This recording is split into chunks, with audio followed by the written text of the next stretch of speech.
Hello, St Custer, California. This just in. A live report from the Custer Chemical Processing Plant. Thank you, John.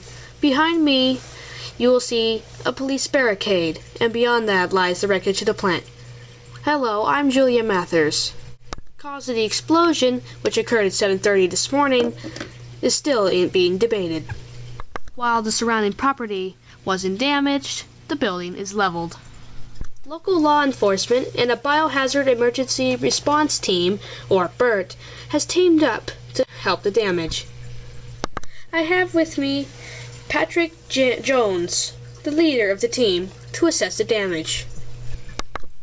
Well, Julia, the building damage is irreparable, and nearly all of the 3,500 workers are dead or missing.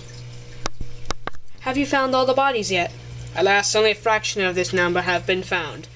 My team is still scouring the wreck. What are the chances of a biohazard being released? Oh, very slim. If there is a biohazard, me and my team will find it. Thank you, Patrick. And here I have Head of the Custer Police Department. What do you think, Chief? No worries, madam. My boys and Bert have everything covered. You'll sleep soundly tonight, folks. Back to you, Julia. Thank you, Chief. This is Julia Mathers signing off.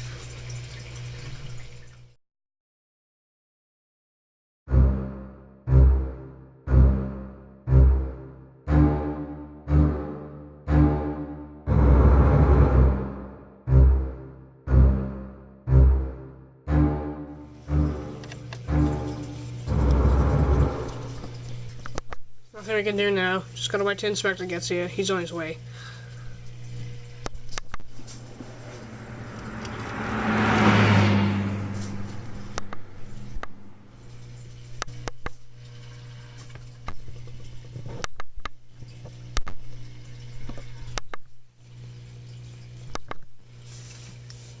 Hello, Lieutenant Barley. Inspector Collins, thank goodness you can make it. Glad I could. So many cases are starting to pile up. I finally jumped at a chance to talk to a survivor. This the body? Yes, sir. Where was he shot and how many times? Four shots hit him in the chest. One did hit him in the head. And also, the victim said he died after he hit him in the head. I still can't believe that, Barley. 4 shots to the chest could kill any man. I don't know. Where's the victim? Over there with the medic. Hope you can talk some sense out of him. He's rather incoherent.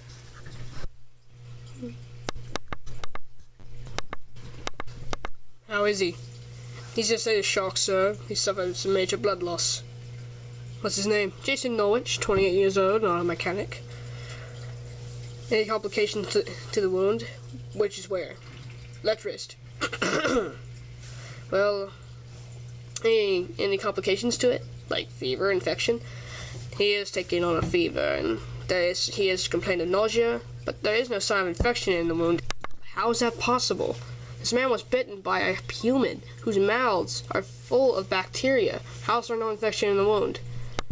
Can't explain it either, sir.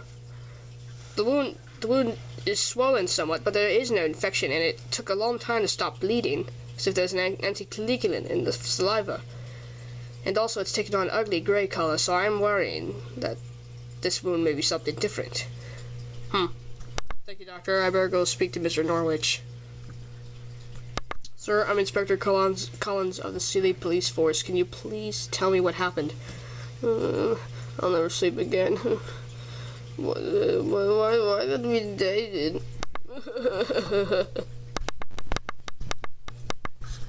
Ouch. Sorry, Mr. Norwich. That was just to calm me down. You feel better now? Yeah. Sir, I'm rather alone in this city, and, family-wise, but I do have some friends, and one in particular was this man, David, whose corpse you see over there. I'm very sorry, sir. That must be very tragic. Yes, sir. You know the Elm High chemical explosion, right? Yes, sir. Some of the men in my department were helped to set the quarantine. Please continue. Well, he lived within a couple blocks of the area, within the quarantine, and ever since the explosion, we'd given up for dead. Well, I had, me and my friends. But Then, when I was taking a shortcut past close to the quarantine area to the shop this morning, and there he was, shambling down the street as if he was in some kind of a daze. I called out his name. He turned to me, but there was no recognition in his face, and his eyes were locked on me. And he raised his arms. He started waddling towards me. I called out his name again, and still he kept coming. He grabbed me, snapping with his jaws as if he meant to bite me. We struggled on the ground, and he bit me on the left wrist. Well, when I just shoved him up. By now I was really scared, and he kept coming up and getting back up every time I knocked him down. By now he had me up against the wall, and still he kept coming. I pulled out my pistol, which is licensed, of course, and I shot him 5 times. And 4 shots I know hit him in the chest. I know at least one of them hit him in the heart. But he didn't even fall down. But my last shot, the 5th one, went crazy when I was going with recoil, and then he dropped. And then I don't remember what happened next. I fainted. I think one of the neighbors called the police here. Thank you, Mr. Norwich. You've been most helpful. I can only apologize for your experiences. Thank you. Thank you, sir. I just... Sir, you alright? Yeah. I just gotta go talk to the doc again. Has the body been moved at all? No, sir. It's just as we found it. We'll have to have a look at this, David. I'll have to roll him over to inspect him.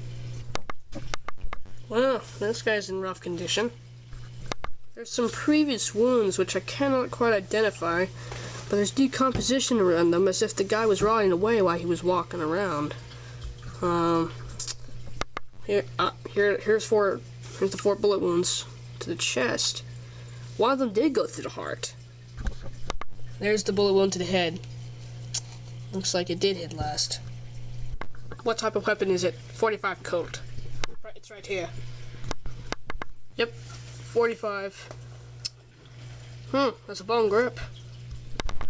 Magazine's 5 rounds short of full. I don't understand it, Barley. 4 shots to the chest, especially one to the heart, would be fatal. 45's a big bullet. I don't know, sir, but apparently this David wasn't acting very usual either. For some reason, these cases seem to be adding up to something. I don't know how to think about this. Of course, sir. Inspector, help! Help me! 1 and 2. 1 and 2. What the hell did you do to him? 2. I don't know, so you just flatlined. 1 and 2. 1. Ah, good lord, he bit my arm! Get him off me! What are you doing? He was trying to help you!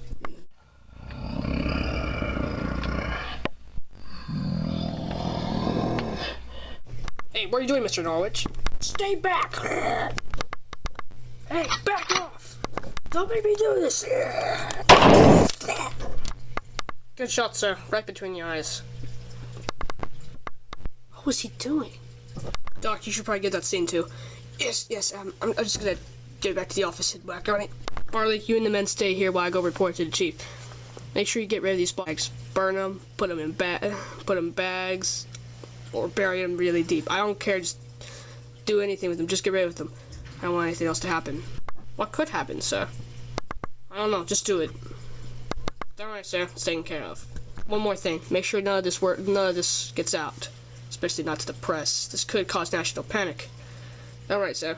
Mom's the word, shop's the action. Oh, awful!